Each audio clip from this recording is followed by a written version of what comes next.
അല്ല, പാലക്കാട്ടെ ഉപതെരഞ്ഞെടുപ്പുമായിട്ട് അതിനെ കണക്ട് ചെയ്യേണ്ട കാര്യമില്ല.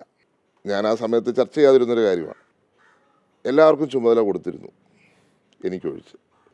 അതെന്താണ് എന്നെനിക്കറിയില്ല. അത് ഞാൻ കൂടുതൽ അതിലൊരു ചർച്ചയ്ക്ക് തയ്യാറല്ല.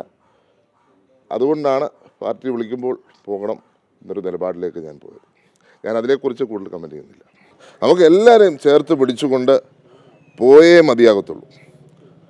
നമുക്കറിയാം, ശ്രീ കെ സുധാകരൻ്റെയും സതീശൻ്റെയൊക്കെ നേതൃത്വത്തിൽ ശക്തമായ രീതിയിൽ പാർട്ടി ഇവിടെ മുന്നോട്ട് പോയിക്കൊണ്ടിരിക്കുക. പക്ഷേ ആരെങ്കിലും മാറ്റി നിർത്തേണ്ട രീതിയുണ്ടോ? ആവശ്യമുണ്ടോ? എല്ലാവരെയും ചേർത്ത് പിടിച്ച് കൊണ്ടുപോയേ മതിയാകത്തുള്ളൂ. അത് ആരെങ്കിലും തഴയപ്പെടുന്ന രീതി ഉണ്ടാവുകയാണെങ്കിൽ അത് അംഗീകരിക്കാൻ സാധിക്കത്തില്ല. തീർച്ചയായിട്ടും വരുന്ന ദിവസങ്ങളിൽ ഞാൻ KPCCയുടെയും അതുപോലെ തന്നെ ദേശീയ നേതൃത്വത്തിൻ്റെയൊക്കെ വേണ്ടി വന്നാൽ ശ്രദ്ധപ്പെടുത്തും എന്ന് ആണ് എനിക്ക് ആ കാര്യത്തെ പറ്റി. അല്ല, അങ്ങനെ എൻ്റെ ആവശ്യമില്ലല്ലോ. അദ്ദേഹം പ്രസിഡൻ്റായ ദിവസം മുതൽ ഇവിടുത്തെ സാധാരണക്കാർക്ക് വേണ്ടി പ്രവർത്തകർക്ക് വേണ്ടി ശക്തമായ പ്രവർത്തനം നടത്തുന്ന ആളാണ്. അദ്ദേഹത്തിൻ്റെ നേതൃത്വത്തിലാണ് ഇവിടെ ഉപതെരഞ്ഞെടുപ്പുകൾ നടന്നത്, ലോക്സഭാ തെരഞ്ഞെടുപ്പ് നടന്നത്.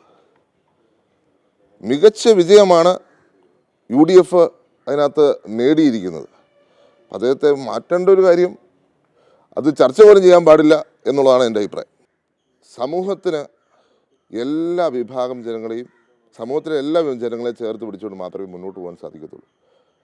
അങ്ങനെയുള്ള നേതാക്കൾ കടന്നു വരണം എന്നുള്ള കാര്യത്തിൽ സംശയമില്ല. പക്ഷേ ഇന്ന് സമുദായത്തിൽപ്പെട്ട ഒരാൾ വരണമെന്നും ഞാൻ പറയില്ല.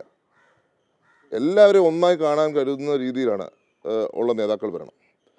ഇപ്പോൾ ഇന്ന് സമുദായത്തിൽപ്പെട്ട വ്യക്തികൾ വന്നാൽ മാത്രമേ നടക്കത്തുള്ളൂ ഞാൻ പറയില്ല. പക്ഷേ എല്ലാ സമുദായത്തിലുള്ളവരും കാണണം. പുതിയ വാർത്തകളും വിശേഷങ്ങളും ഇനി വിരൽ തുമ്പിൽ. എല്ലാ ഡിജിറ്റൽ പ്ലാറ്റ്ഫോമുകളിലും ഇപ്പോൾ സീ മലയാളം ന്യൂസ് ലഭ്യം.